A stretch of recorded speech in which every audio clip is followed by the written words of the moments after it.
Hope in sight as world marks Sight Day with 1 billion people visually impaired globally.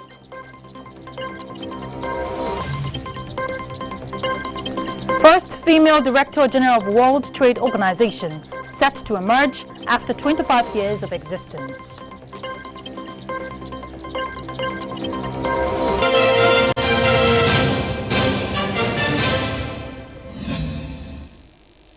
Let's begin with the 2021 appropriation bill. A 13.08 trillion naira budget of economic recovery and resilience has been proposed for expenditure by the federal government for its services in the 2021 fiscal year. Now, the budget is expected to, among other things, accelerate the pace of the nation's economic recovery and diversification, enhance competitiveness, as well as ensure social inclusion. President Muhammadu Buhari presented the appropriation bill before the joint session of the National Assembly for consideration. He, however, thanked Nigerians for their perseverance and continued support during these difficult times, saying that his administration will remain unwavering in its commitment towards achieving a brighter future for everyone. State House correspondent Adamu Sambo brings us details.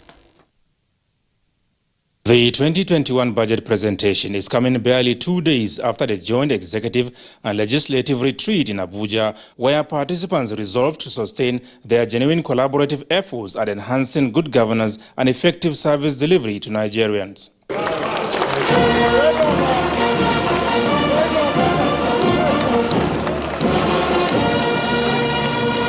The ambience here clearly indicates unity of purpose as well as avowed commitment by all to accelerate the pace of national development. The 13.08 trillion naira budget proposal is designed to further deliver on the goals of the Economic Sustainability Plan, which provides a clear roadmap for Nigeria's post-COVID-19 economic recovery as a transitional plan from the ERGP to the proposed 2021 to 2025 medium-term National Development Plan. The budget is made up of 5.65 trillion naira recurrent expenditure, 3.12 trillion naira debt service, as well as 3.85 trillion naira for capital projects, which is 1.05 trillion naira higher than the 2020 provision of 2.69 trillion naira. Capital expenditure in 2021 remains focused on the completion of as many ongoing projects as possible.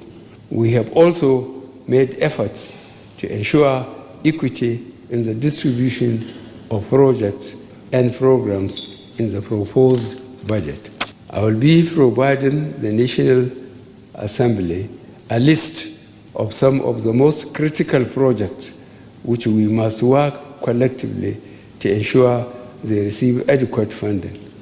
Until projects reach completion, they do not deliver the dividends of democracy that Nigerians rightly deserve. Works and Housing Ministry received the highest capital allocation of 404 billion naira, 256 billion naira for transportation, and 190 billion naira for the power sector. The 2021 budget is predicated on a benchmark oil price of $40 per barrel, a daily oil production estimate of 1.86 million barrels, an exchange rate of 379 naira to a dollar, 3% GDP growth, as well as an inflation closing at 11.95%. In view of many challenges confronting us, we must accelerate our economic recovery process, promote social inclusion, and strengthen the resilience of the economy. I have directed the Minister of Finance, Budget and National Planner to finalize the Finance Bill 2020, which will be forwarded for your kind consideration and passage into law.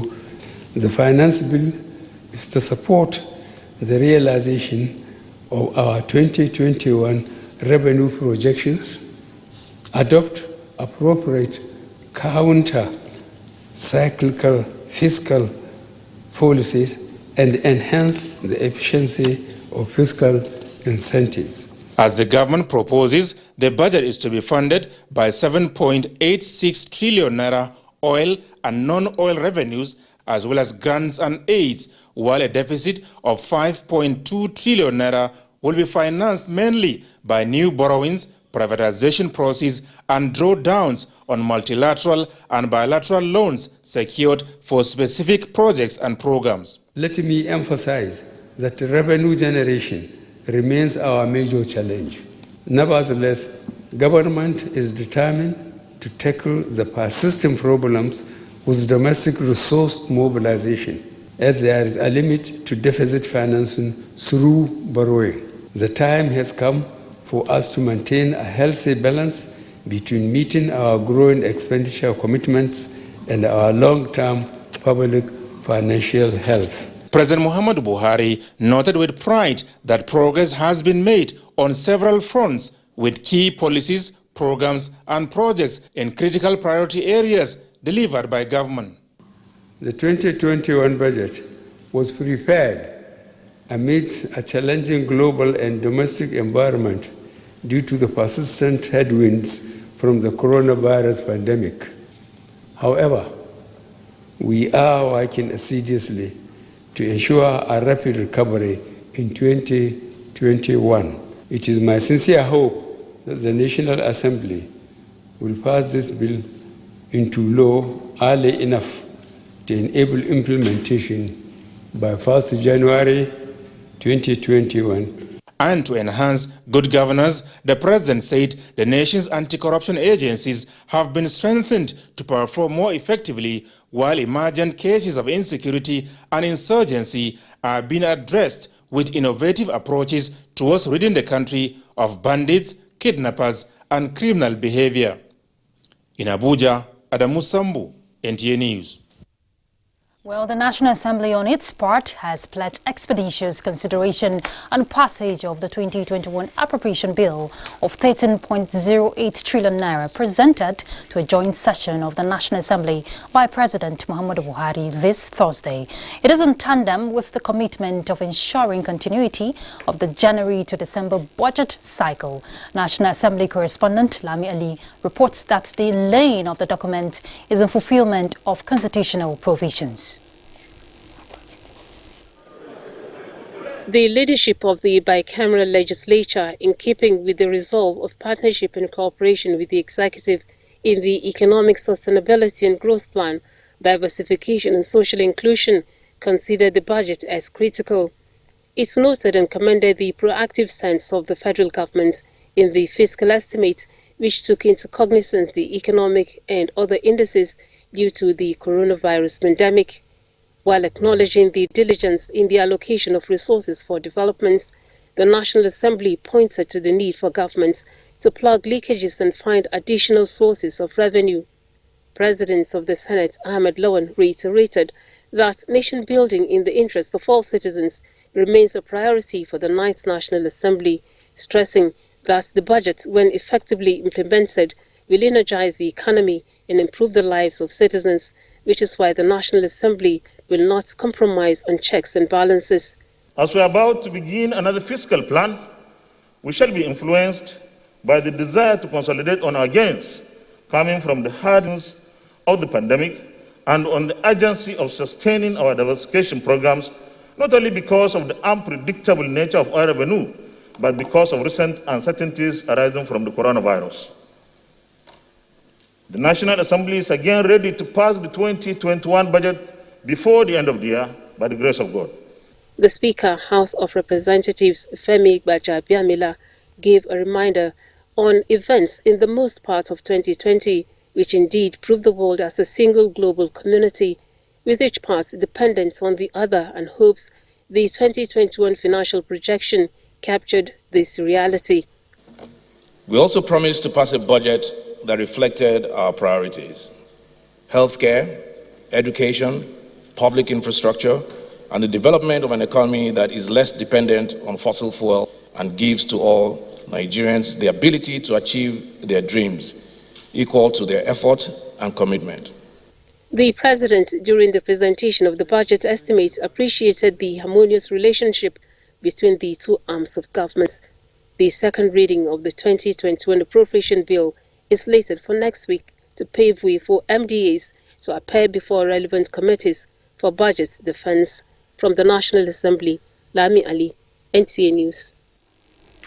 And the Senate has mandated its Committee on Appropriations to ensure that senators get copies of the 2021 budget for second reading next week.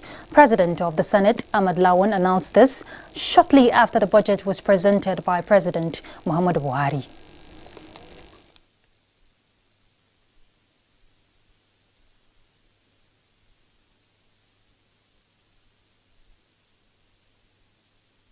Committee on Appropriations to work round the clock from today. We hope that they will be able to finish by the end of tomorrow or early Saturday and then get these documents to our colleagues. We want to finish the second reading in 2 days or where necessary in 3 days. That's the whole of the legislative week next week, Tuesday, Wednesday, and Thursday. So papers will be provided for senators to indicate the day they want to make their contribution, whether it is Tuesday or Wednesday. Nevertheless, we feel that we should take the debate, the second reading of the PIB, on Tuesday, the upper week, 20th.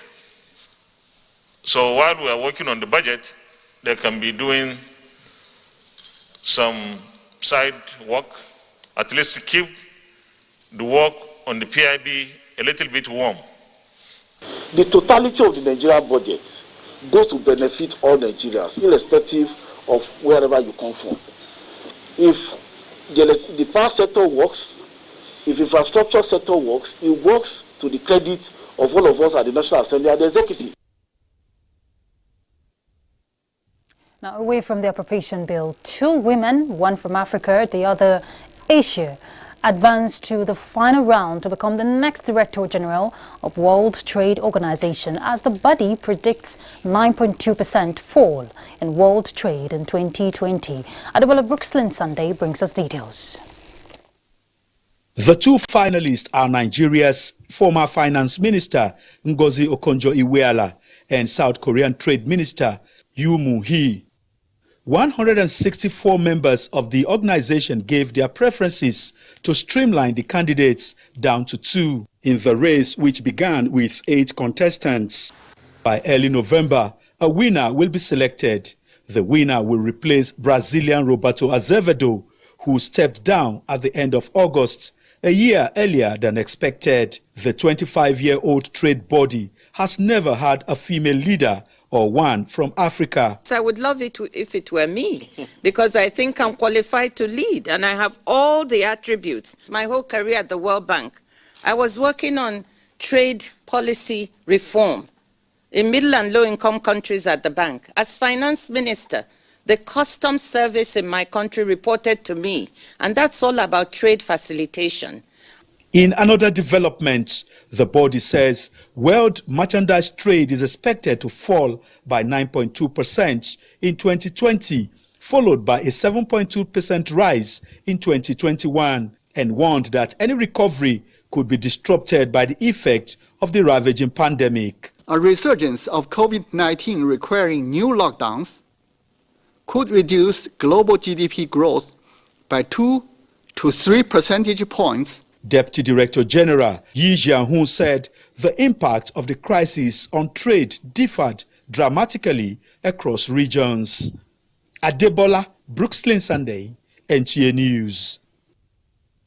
Well, there is hope in sight for 1 billion visually impaired persons globally as the 2020 World Sight Day makes case for the incorporation of eye care into universal health coverage. Uche Ugochukwu tells us more about the international observance. 2019 World Health Assembly's report shows that 2.2 billion people worldwide are visually impaired or blind due to diseases like diabetes, trachoma, or conditions such as refractive error, cataract, or glaucoma. Between 2005 and 2007, Nigeria conducted a national blindness and visual impairment survey, which indicates the national burden of the blind or visually impaired across all ages is 0.78% high. However, most of the conditions are preventable with the right care. We need to go check our eyes annually, particularly after the age of 40, because we can never know if we have it. Glaucoma would not even cause pain. It won't give you any visible sign that it's around or it's in the eye. It will just be there silently, taking off the optic nerve fibers gradually until a point where the individual cannot see anymore. Predominantly, most victims are rural dwellers and lack access to eye care or knowledge on how to address the challenge. If government will bring eye health services into universal health care and vis-a-vis primary health care, what it means is that government will open up these areas for us, rural areas, and eye services will be accessible to most of the population. We've been trying to, one, reduce quackery, and then increase services, and then also create awareness. World Sight Day is marked on second Thursday of October yearly. Uche Ugochukwu, NTA News. All right, we have a guest, an ophthalmologist, to expand the discourse, but that will come after this break. Stay tuned.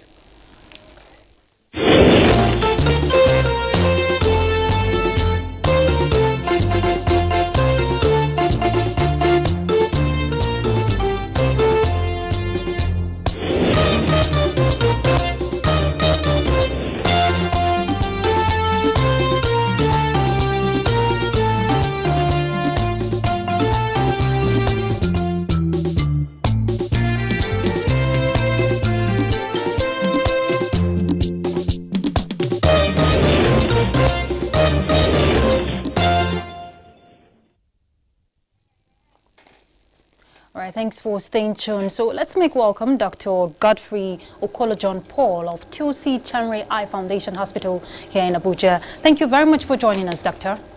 Thank you very much. Okay, Doctor, the recent WHO Assembly resolution to make eye care an integral part of universal health coverage for eye health now marks a major milestone. What is the implication for global eye health?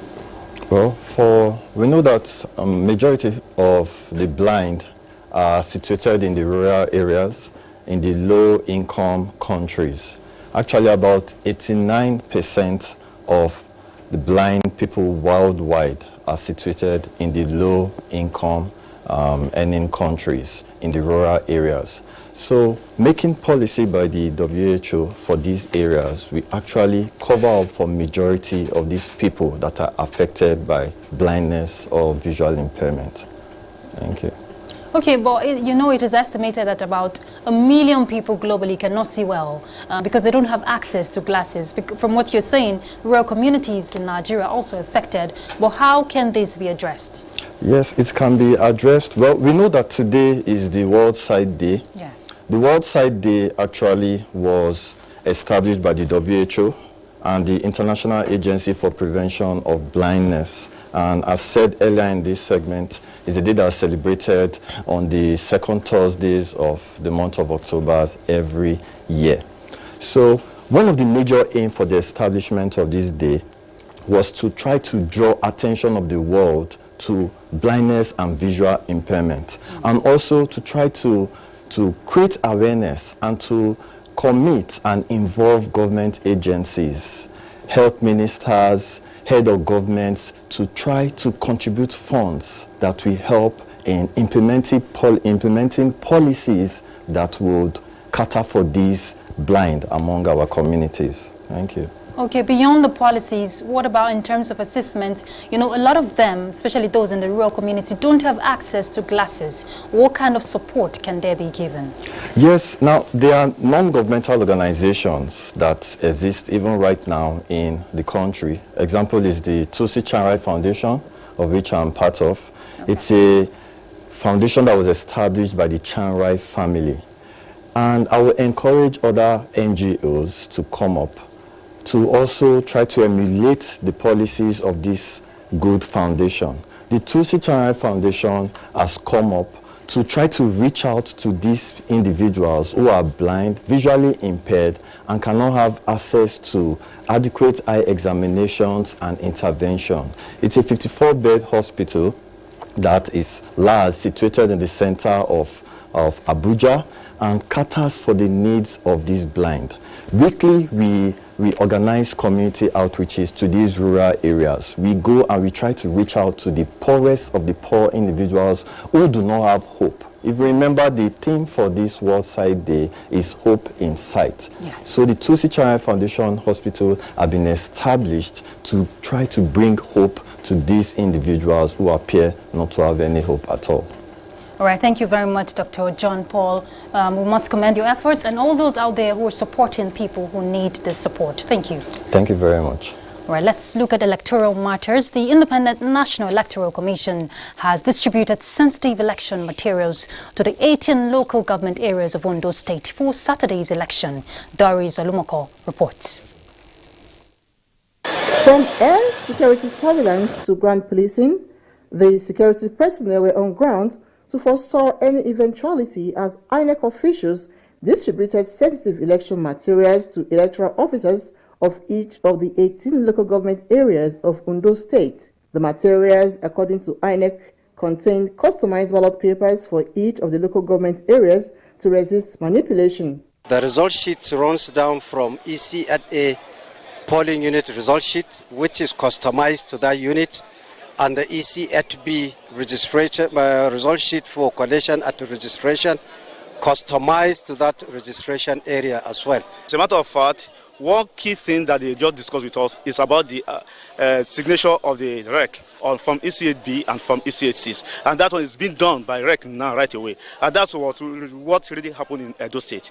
And we are happy that that one is being replicated here in Ondo State. We think that's an improvement in the way to go about it, and that we have arrangement for seamless distribution without delays. And the distribution is done in the full glare of everybody.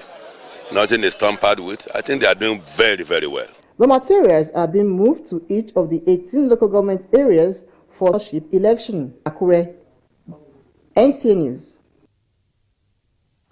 The Emir of Zazzau, Ambassador Nuhu Bamali, has urged the people of Zaria Emirate Council to embrace peace and foster lasting relationship that will promote massive infrastructural development and sustainable growth. Well, the Emir was speaking immediately after his ascension to the throne of his forefathers.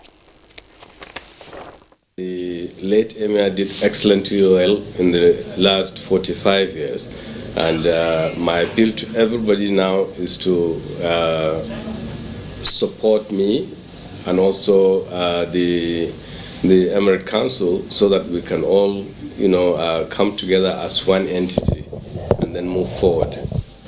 Yeah, absolutely. The last time my family was there as we were there as the emirs in Zaria was when Ali Dansidi was deposed and taken to Lokoja. And since then, no member of the family was able to make it to the position.